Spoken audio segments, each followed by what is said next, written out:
Let's mic news wrap.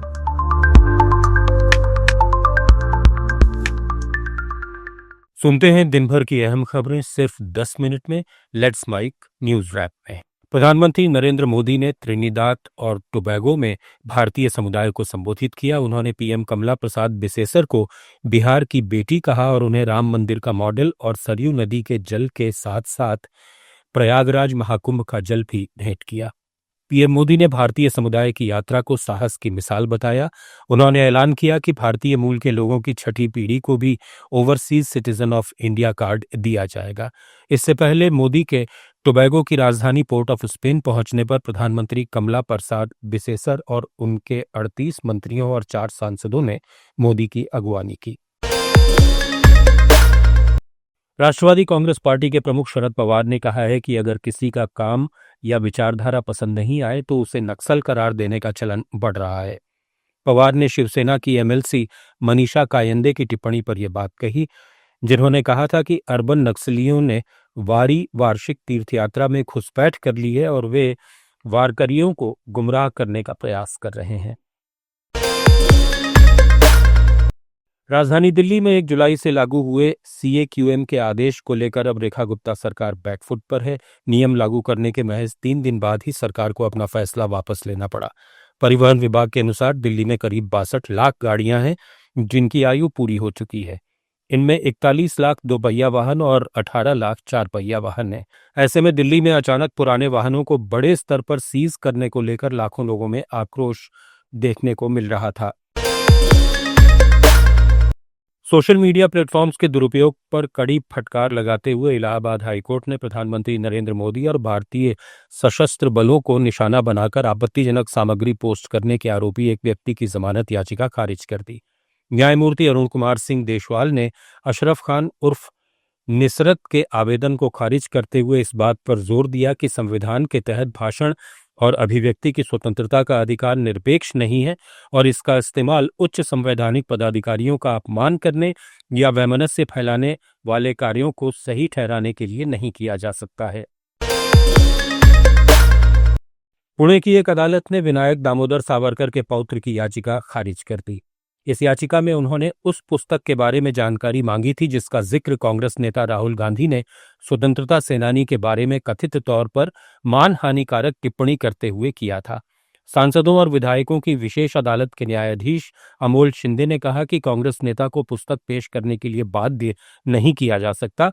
मामले में शिकायतकर्ता सत्यकी सावरकर ने मई में आवेदन दायर कर दावा किया था कि गांधी जिस पुस्तक का जिक्र कर रहे थे वैसी कोई पुस्तक है ही नहीं और यदि ऐसी कोई पुस्तक है तो गांधी को उसे पेश करने के लिए कहा जाए।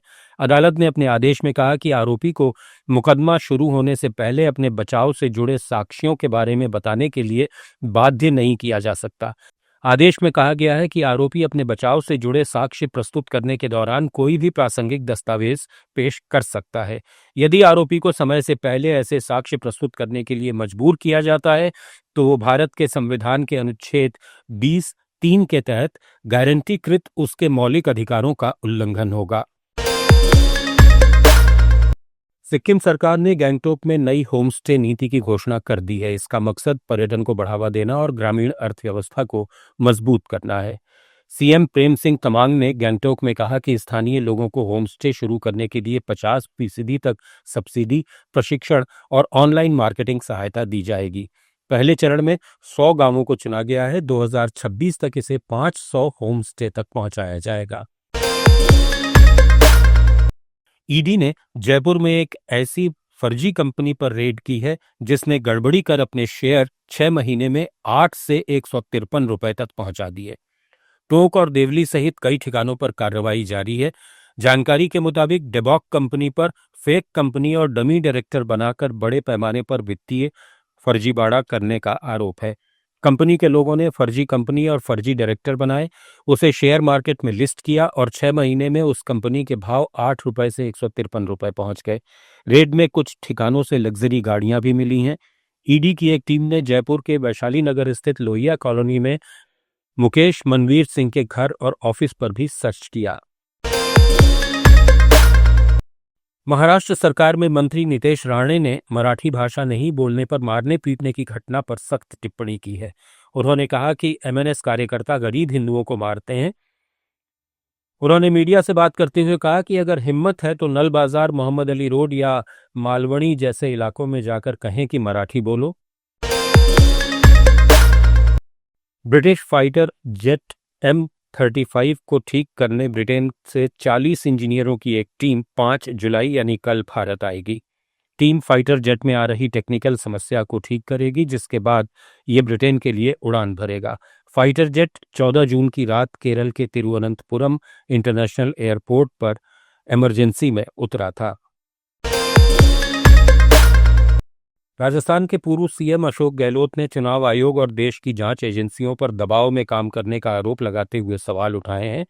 गहलोत ने बिहार में निष्पक्ष चुनाव होने पर भी संदेह जताया। उन्होंने जयपुर में मीडिया से बातचीत में कहा कि देश में लोकतंत्र कमजोर हो रहा है। केंद्रीय कृषि मंत्री शिवराज सिंह चौहान ने मुहर्रम की परंपरा के तहत जम्मू कश्मीर के प्रसिद्ध लाल चौक पर लोगों को पानी पिलाया।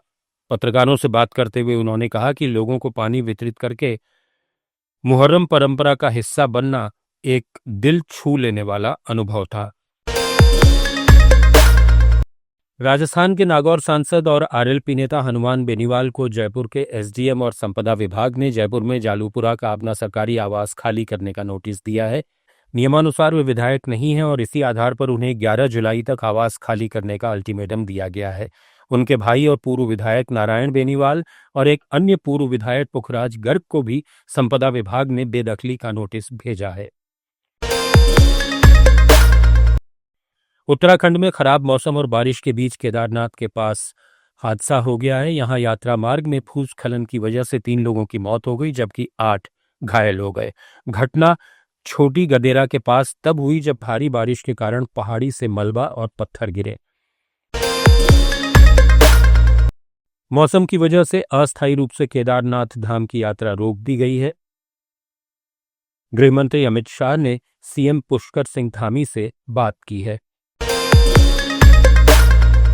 आज नई दिल्ली में फिक्की के new age military technologies event में कहा कि ऑपरेशन सिंदूर के समय हमारी एक सीमा थी और दुश्मन 3 थे। पाकिस्तान मोर्चे पर था, चीन हर संभव मदद कर रहा था। तुर्की ने भी बैराकटर समेत कई ड्रोन दिए। डीजीएमओ लेवल पर बातचीत के दौरान पाकिस्तान को हमारे महत्वपूर्ण वेक्टरों के लाइव अपडेट्स मिल रहे थे, इसलिए अब हमें और मजबूत एयर डिफेंस चाहिए। केंद्रीय गृहमंत्री अमित शाह ने पुणे के एनडीए परिसर में पेशवा बाजीराव प्रथम की प्रतिमा का अनावरण किया। एनडीए के त्रिशक्ति द्वार पर यह प्रतिमा स्थापित की गई है। इस मौके पर महाराष्ट्र के मुख्यमंत्री देवेंद्र फडणवीस भी मौजूद रहे। बिहार की नीतीश सरकार में बीजेपी कोटे से मंत्री जीवेश कुमार नकली दवा मामले में दोषी पाए गए हैं। विपक्ष ने उनके खिलाफ मोर्चा खोल दिया है। कांग्रेस ने मंत्री जीवेश मिश्रा का इस्तीफा मांगा है। राजस्थान की राजसमंद कोर्ट ने उन्हें 15 साल पुराने मामले में पिछले महीने दोषी करार दिया था। कर्नाटक के मैसूरू के बाहरी इलाके में एक सड़क हादसे में प्राइवेट बस और ट्रक की टक्कर में 5 लोगों की मौत हो गई और 12 घायल हो गए। हादसा मैसूरू बेंगलुरु हाईवे पर हुआ जब बस चालक ने ओवरटेक करने की कोशिश की। घायलों को मैसूरू के एक अस्पताल में भर्ती कराया गया है, जहां कुछ की हालत गंभीर है। कर्नाटक सरकार ने बेंगलुरु को स्टार्टअप हब बनाने के लिए नई इनोवेट कर्नाटक नीति लॉन्च की है। सीएम सिद्धारमैया ने एक कार्यक्रम में इसका ऐलान किया। इस नीति के तहत स्टार्टअप्स को टैक्स छूट, सस्ते लोन और इंक्यूबेशन सेंटर की सुविधा मिलेगी। सरकार का लक्ष्य 2027 तक 10,000 नए स्टार्टअप्स शुरू करना है। स्थानीय उद्यमियों ने इस कदम का स्वागत किया है, लेकिन कुछ ने इसे लागू करने में पारदर्शिता की मांग की है। तमिलनाडु सरकार ने तमिल पुदलवन योजना लॉन्च कर दी है। इसके तहत सरकारी स्कूलों में पढ़ने वाले कक्षा 6 से 12 तक के विद्यार्थियों को हर महीने 1,000 रुपए की आर्थिक मदद दी जाएगी। CM MK. स्टालिन ने चेन्नई में इस योजना का लोकार्पण किया। इसका मकसद गरीब परिवारों के बच्चों की शिक्षा को बढ़ावा देना और ड्रॉप आउट दर कम करना है। डीएमके का दावा है कि ये योजना 3 लाख से ज्यादा छात्रों को फायदा पहुंचाएगी। आप सुन रहे थे let's mike more than radio. Follow कीजिए हमें हमारे सोशल मीडिया प्लेटफॉर्म्स पर।